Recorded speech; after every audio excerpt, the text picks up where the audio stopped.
Welcome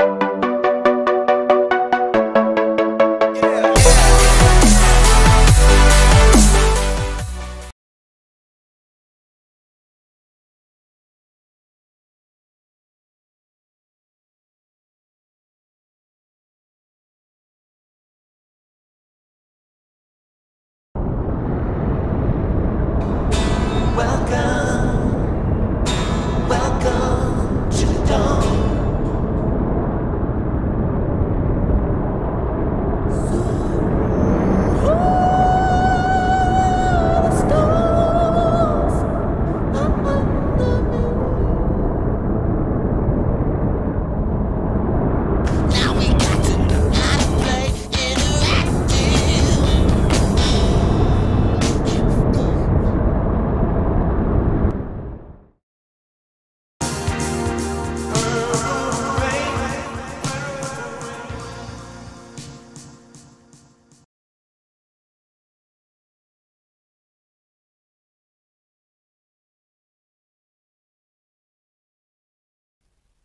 Dig, if you will, a picture of you and I engaged in a kiss. When Doves Cry, from the Purple Rain motion picture soundtrack. But of course you knew that. I mean, who doesn't know that, right? Prince's huge breakthrough into the mainstream. An album and movie that cemented his place as one of the world's greatest artists, pop stars and performers. An album and colour that forever will be synonymous with Prince and how the general public remember him. It's no surprise then that after Prince's untimely passing, many of his posthumous releases have been focused on this period in his creative history. Purple Rain Deluxe, Piano and a Microphone 1983, Prince Originals and all the purple vinyl you can throw in between.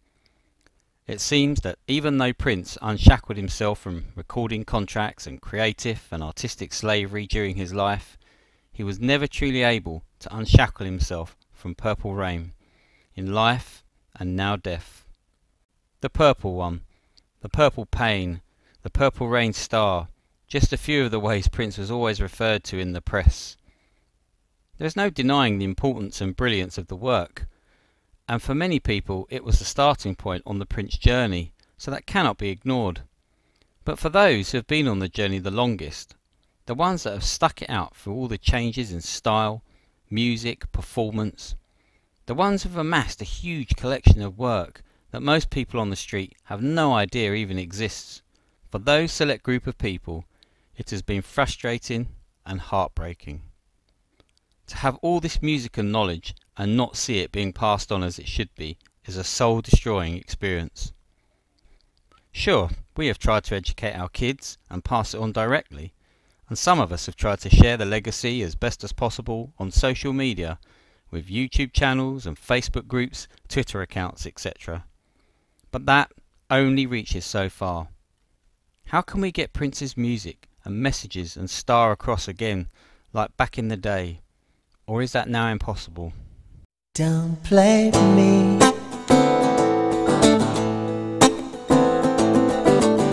I'm over 30. How do the big stars of today get their following? Social media? Prince has an official account on every platform. So what's going wrong?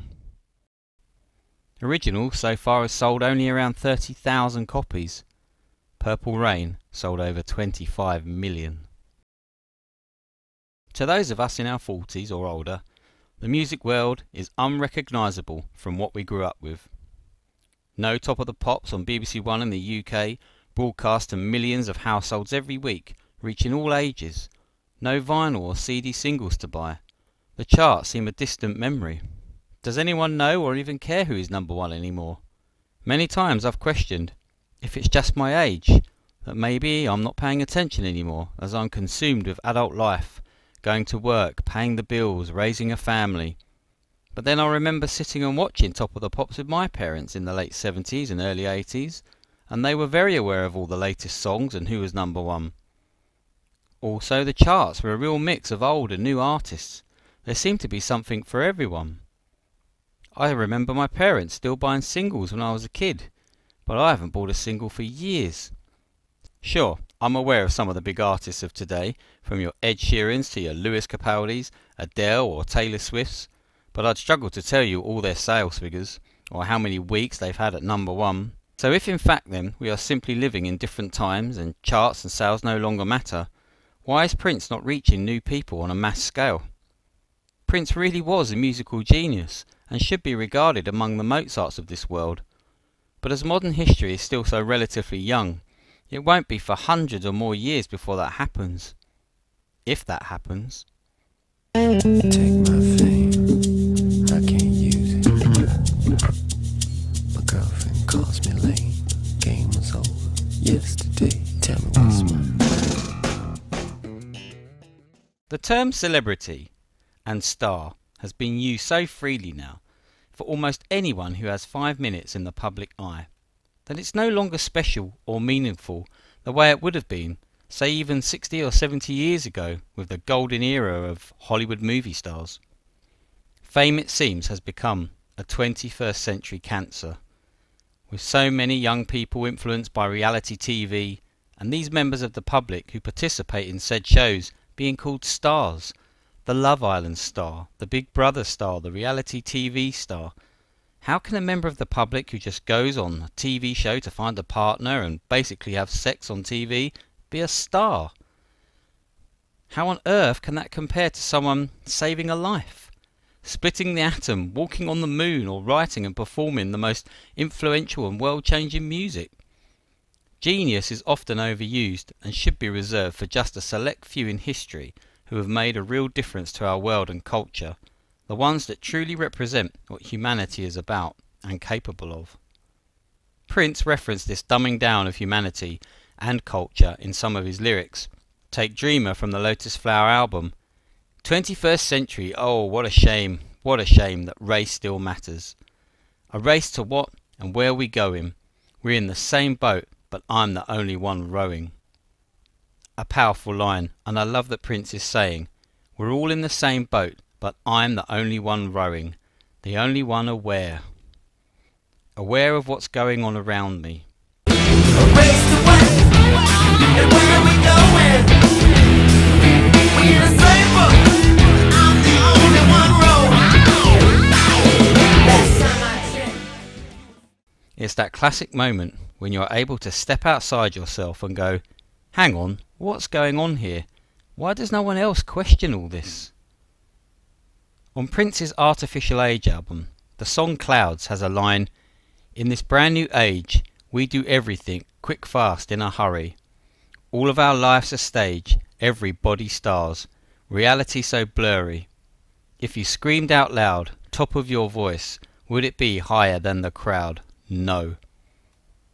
A brilliant line and observation as we now live in a world dominated by social media, where ordinary people can have a viral video simply by doing something silly online and become an internet sensation overnight.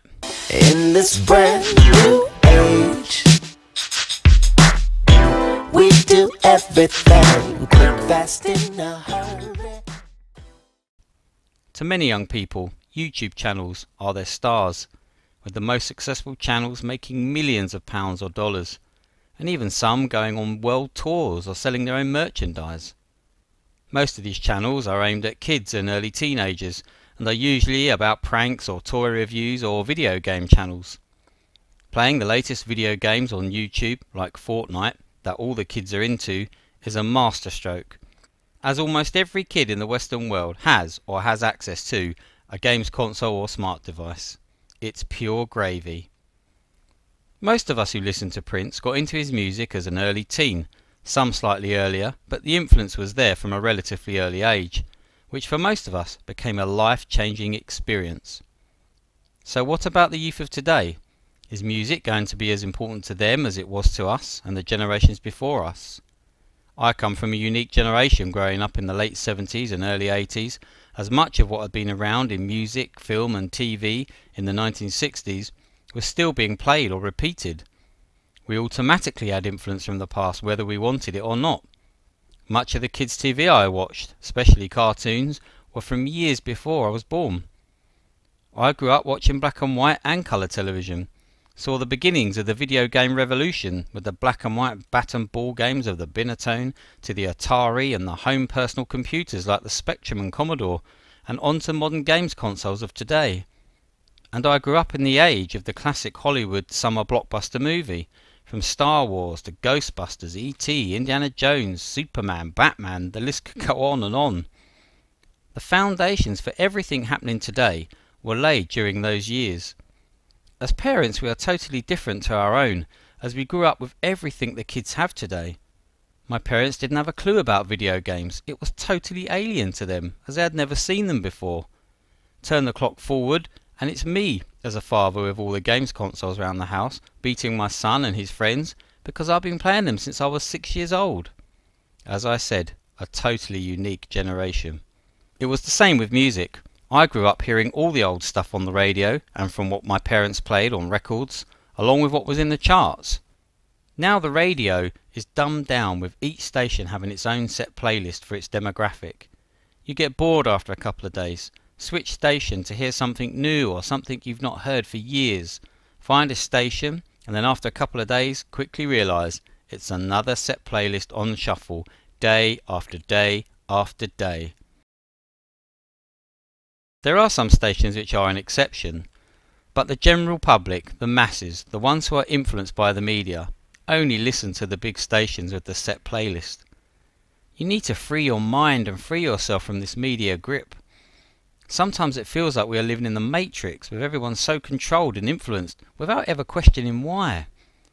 I know you could say that maybe it's an age thing, and something you only realise as you grow up, and there is some truth to that to a certain extent. But I've seen many people of my own age hopelessly dependent on the systems too. Who is raising these questions for the young generations today? But I got news for you. Freedom ain't free. They lock you in a cell if you try to be. But the ones who say no make history. I'm calling an act of God. Prince raised all these questions for us in his music. He questioned authority. He questioned the systems that govern us. He questioned sexuality, religion, spirituality. He questioned the media, the internet, even his own fans. It doesn't matter whether he was right or wrong. It doesn't matter if you believe him or not. What matters was he was asking the questions in the first place. He was aware of what was going on around him. And the beauty in his lyrics was that it was up to you, the listener, to draw your own thoughts and conclusions. It would be amazing to get a group of young people together in a room, maybe a music class in school or something, and let them hear the positivity of Lovesexy, or the stories of racism and slavery on the Rainbow Children. Those two phenomenal records are just a drop in the ocean of what Prince has to offer.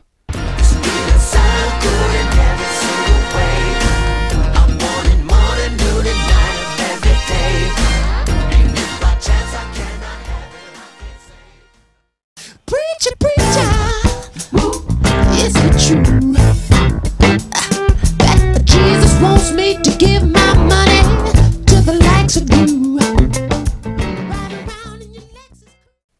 What about the freedom and celebration of Emancipation? A 3-disc set. That's right, kids, you heard me. 3 discs. Who does that now? Or even then? Or maybe if that's not enough, how about Prince's own dip into his Paisley Park vault with the Crystal Ball album? Another 3-disc album, which also came with 1 or 2 extra albums depending on how you ordered it. And if that's not enough for you, how about some of Prince's internet-only releases? The Slaughterhouse, Chocolate Invasion, C Note or One Night Alone? And still we have barely scratched the surface. If you're ready for one night alone with me.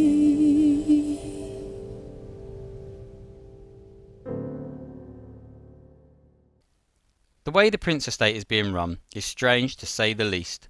So much money spent on lawyers and chasing down anyone trying to share anything Prince, and yet bootlegs run rife on eBay and even in record shops. And albums that are out of print and yet to receive a reissue sell for hugely inflated prices. Yet most of this goes unchallenged. But try and share a photo or a few seconds of a track or live performance and they are on to you. Let's look at the numbers on YouTube. And I appreciate that subscriber numbers are always changing. But at this time in August 2019, the Prince official YouTube channel has between 600 to 700,000 subscribers. That sounds reasonable, but How does that compare to Prince's 1980s contemporaries? Well, Madonna has close to 3.5 million subscribers, so a bit of a gap there. And Michael Jackson's official channel has close to 14.5 million. Well, let's compare to today's stars. Well, Ed Sheeran's official YouTube channel has over 41 million subscribers. Ariana Grande has almost 37.5 million. Taylor Swift clocks in with close to 35.5 million, and Adele has 20 million. What is interesting is the huge gap in numbers between Prince and Michael Jackson's channels. Because you might say that Prince's numbers are low as his fan base is shrinking as time goes by, as he was around from the late 70s. So many original fans who may have been in their late teens or early 20s at the time are now in their early 70s and maybe lost interest over the years or don't watch YouTube, maybe even have passed away. But hang on, Michael Jackson was the same age as Prince and had been making music for almost a decade longer. So how come his fan base is so much larger? Yes, we know about Michael's huge album sales and popularity and the whole Thriller phenomenon. And obviously many different generations have grown up with his music, from Jackson 5 to solo artist. But considering the amount of scandal he faced in his life and the recent ridiculous attempts to cancel his music and legacy, his numbers are still strong. And yet what people forget is what a huge star Prince was at the same time. Right behind Thriller came Prince with Purple Rain, a hit movie, album and tour, selling and making millions and putting Prince right up there with the greats. Prince had achieved mass global appeal on a par with Michael Jackson, which lasted for almost a decade. The problem seemed to start right after Purple Rain. Prince didn't seem to like or enjoy mass global appeal. He had strived for a mass breakthrough to cross over and reach the white pop and rock audience since his career had started, but now he had reached the summit.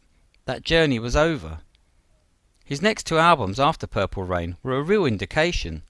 Around the World in a Day and Parade are two amazing albums, but were huge risks commercially after the heights of Purple Rain. The music was psychedelic and experimental, as Prince challenged the taste of his listeners and rebelled against his success.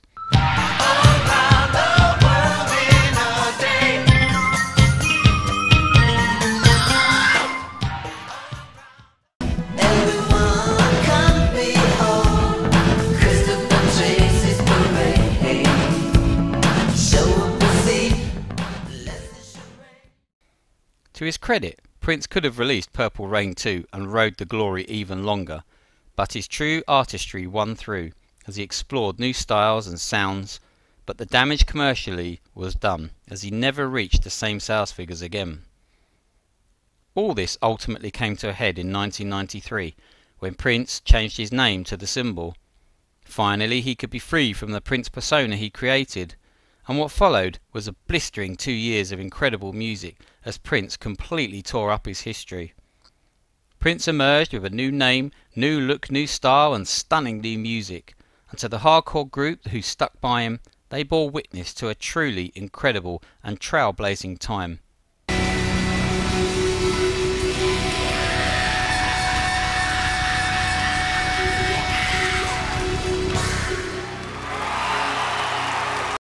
It was an honour to be part of that, and I wouldn't change it for the world. And I'll admit, there was a kind of smugness at the time towards the masses as to what we were witnessing and they were missing. But I never stopped to think that all this would come back to haunt us. Prince put charts, singles, videos and sales figures behind him as he strove for freedom from his record contract, and for those who went on the journey with him, he always made you feel everything was cool and okay. Again, I'd like to thank Dick Clark for allowing me to finally put Prince to bed, and everyone sweating the NPG's financial bankroll. Like an Eskimo, chill, it's all good. Peace and be wild.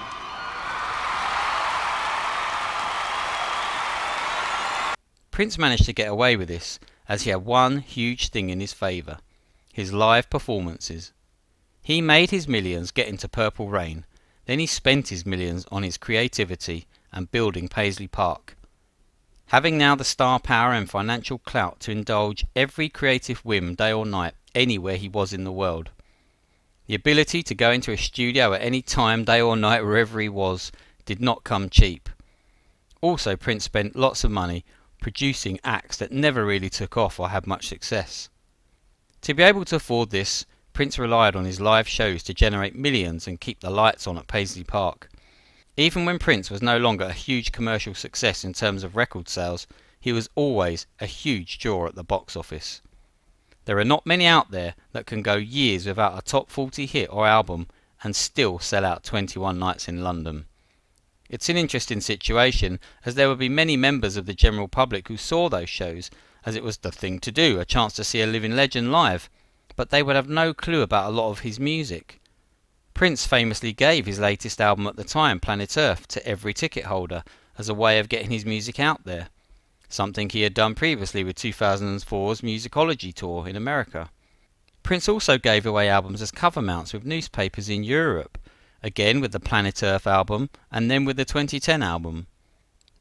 So Prince was always looking for new, innovative ways to get his music out, and the last of these ventures was the peer-to-peer method, where you could act as an official vendor and buy X amount of units direct and then sell them on to fans.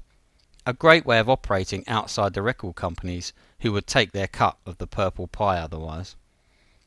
Prince was also an early adopter of the internet and was selling his music online direct to his fan base through a series of websites and fan clubs long before the iTunes, Spotifys and Tidals came along. But all this innovation and quest for total freedom came at a cost: his mass market appeal. There had been the odd toe dip back in with projects like the Musicology album and tour, which did make millions, but for the most part his album sales were nothing short of disgraceful for such a gifted and amazing artist. News in 2003 sold 30,000 copies. Artificial Age in 2014 sold 66,000 copies. And Plectrum Electrum, released at the same time, sold 33,000 copies, just to name a few. I'll admit that at the beginning it was hard to see his music struggle commercially and not get promoted or played on the radio, making him a forgotten 80s icon to some. But you learn to live with it, knowing that Prince was happy being free and outside the system, and there would always be a new tour every other year to show and remind the world of his greatness, and he would probably be performing well into his old age. So here lies the problem we face today. Prince's journey to gain his freedom and operate the way he wanted was great while he was alive to sustain it. Now he's gone. The estate have this once-in-a-generation talent with a huge catalogue of work and a vault of unreleased stuff, yet for years he was in the wilderness commercially. How do we make money from this? How do we get the interest of the masses? You ain't got no money. No, you ain't got no cash. So you sign your name.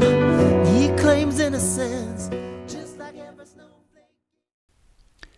Well, why not another attempt at some of the ways Prince tried? For instance, the Prince Live on the big screen events they have organised for the last two celebrations. Why not take that on tour, seeing as playing live was his biggest money maker?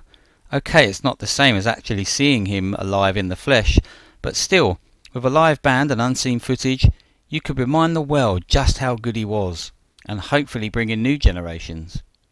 Also, why not coincide that with another posthumous release, and give it away with every ticket sold, just like Prince did? You can still have your deluxe versions and vinyl etc, but just a basic CD of the latest release would then be in the hands of everyone who bought a ticket. That's just one way they could try, which is also in keeping with the spirit and the way Prince did things. But no, they seem to lack the imagination. So how do they make money? Oh, Purple Rain sold over 25 million. What do we have from that period? It's so narrow-minded, and one can only hope moving forward that the estate move away from this era and show people that Prince was more than just Purple Rain.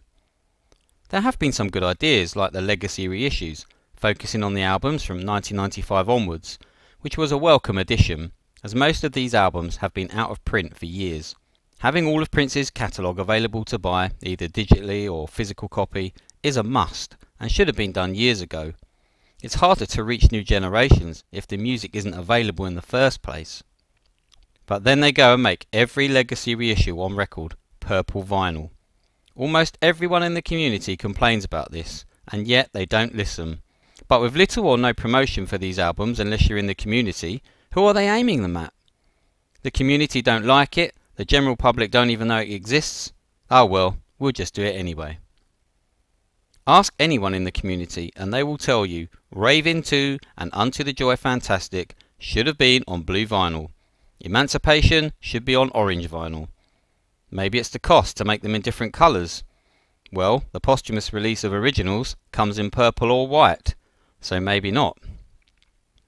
Okay, I know as hardcore lovers of Prince, we are a hard group to please, and everybody has their own ideas as to what they want to see being released, but one thing that most would agree with is that they would like to see things being done in the spirit and the way Prince did them. Prince loved his fans and listened to them and reached out to them many times, especially in the last years of his life on Twitter. He would retweet many reviews and blogs of his music and live shows, and he would listen to what the community thought. To know we could influence and inspire him and we could connect to him was truly special, and one of the hardest things to cope with now he's gone. We miss that connection. The estate don't reach out or interact with us like Prince did. Just to know what the plan is with all his music, released and unreleased, would be something. Don't get me wrong, I'm grateful for any release, and the way they are selling, we should be happy that we are still getting anything at all. It's just the bigger picture is still being missed. We need Prince's music and legacy to last and to be remembered for all time. Unless something changes, in the next 50 years or so, most of us in the community will be gone. And if things continue as they are, by only reaching a small community with any new release, who will be buying them after we're gone? Who will be remembering Prince and sharing stories and experiences of what he was like as a person or as a performer? Make no mistake, almost nobody is buying what's been released outside the community. All the promotion done via the estate, all the videos released on the official YouTube channel, any posts on the social media platforms, they are all only reaching the same group of people. Unless they decide to go full out with worldwide promotion, like actually getting a single on the radio as well as advertising on TV and radio, then it's only going to get worse. Could you imagine a brand new Prince song from the vault that nobody has ever heard being played on commercial radio every day? The estate need to work with the community. You, me, everyone. They need to engage us, listen to us, and think about what we say. We have definitely reached a crossroads now, as the estate takes full control of Paisley Park, and everything comes under one roof. What does the future now hold for Paisley Park? Will it remain as it is, or will it be used as a school, or maybe even what it's supposed to be, a studio, rehearsal and performance space? Its potential is huge, as its current model of a museum will surely run its course soon, if it hasn't already. Eventually, most people who wanted to go will have gone, and with nothing else to really attract tourists, it's not exactly Florida and Disneyland out there, the numbers will naturally fall. So hopefully the estate have plans in place to secure its future. They've taken a lifetime lease on the Paisley Park. Girl on the seesaw is laughing for love is a call. So here we are, 3 years after Prince's passing, and the vault still remains as elusive as ever. When will the tracks and the albums that we've never heard be released? When will all of Prince's legendary tours and live performances be given official DVD and Blu-ray releases? When will the piano and a microphone tour get its long overdue CD and DVD release? And when will we move past the Purple Rain era and show the world there was a Prince beyond the purple?